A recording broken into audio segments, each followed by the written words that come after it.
Strega Nona's Harvest by Tomi dePaola.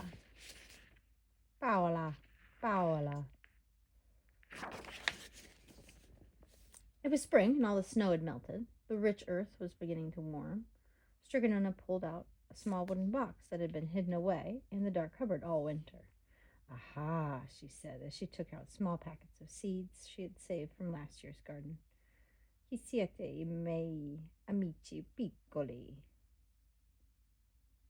Here you are, my little friends.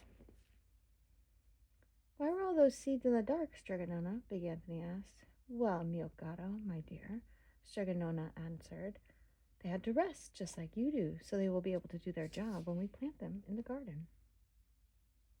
When will we plant them, Strega Nona? Bambolona asked.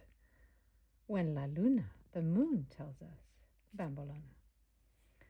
Then we will plant each kind of seed carefully in the right place.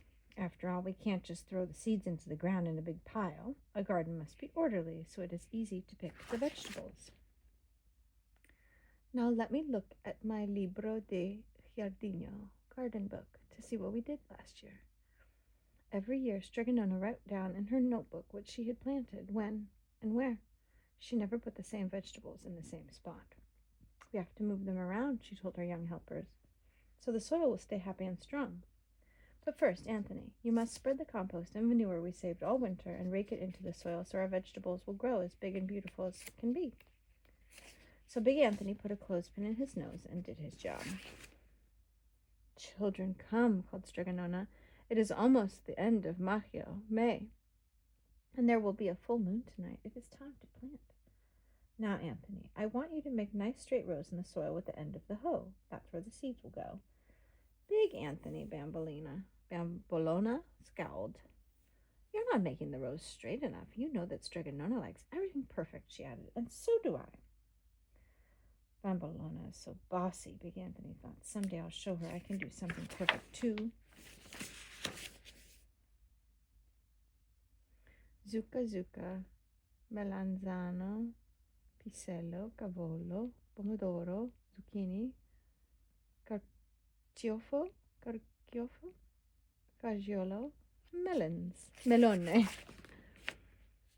That night, when the full moon rose in the sky, Strega Nona quietly crept out to the garden. She looked up at the moon and sang, O bella luna, smile on me and the seeds I sow, and let the moonbeams shine from thee to make my garden grow.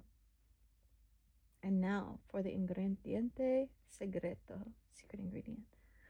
Strega Nona blew 3 kisses to the moon. Oh, said Big Anthony as he watched her. Suddenly he spied some seeds that had dropped on the ground. I know, I'll plant my own perfect garden behind the goat shed. I'll show Bambolona. So Big Anthony poked some holes in the ground. He threw in the seeds and covered them with compost and manure. He watered and watered. Then he sang Strega Nona's song, Oh, bella luna, smile on me, and on the seeds I sow, let the moonbeams shine from thee to make my garden really grow. He blew 3 kisses to the moon, and just to be sure, he blew 3 more. As it did every year, Strega Nona's garden grew beautifully. Big Anthony's garden, Strega Nona's garden. Soon, bright green insalata salad was on the table. Fresh peas were added to the pasta from Strega Nona's pasta pot. Green beans were cooked in olive oil, and the other vegetables were growing beautifully too. Big Anthony's secret garden was growing as well, but not quite so beautifully. It looked like a jungle. Mamma mia, Big Anthony thought. I can't let Bambolona or Strega Nona see this mess. Big Anthony's garden, Strega Nona's garden. Now it was time to harvest the vegetables that Strega Nona would keep over the winter.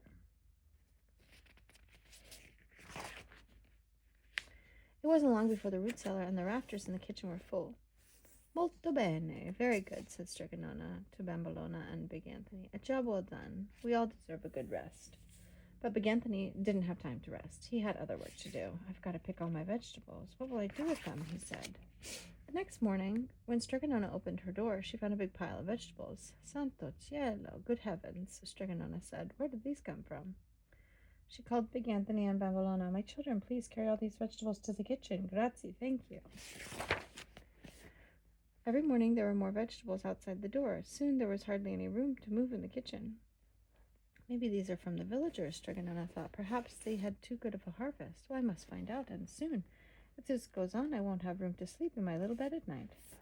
The next morning, Strega Nona packed a basket of vegetables. I'll take these to the sisters at the convent, and maybe they'll know something.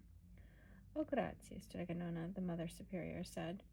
You must have heard our prayers. Our garden didn't do so well this season. In fact, no one's garden in the village did. We had too much rain down here, while you had lots of sun on your hill.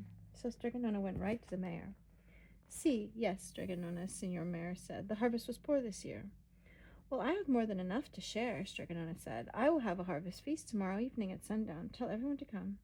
And Strega Nona practically ran up to her little house. Bambolona, big Anthony, come quickly. We have much work to do. I'm going to have a harvest feast for all our friends and neighbors. We will share our bounty.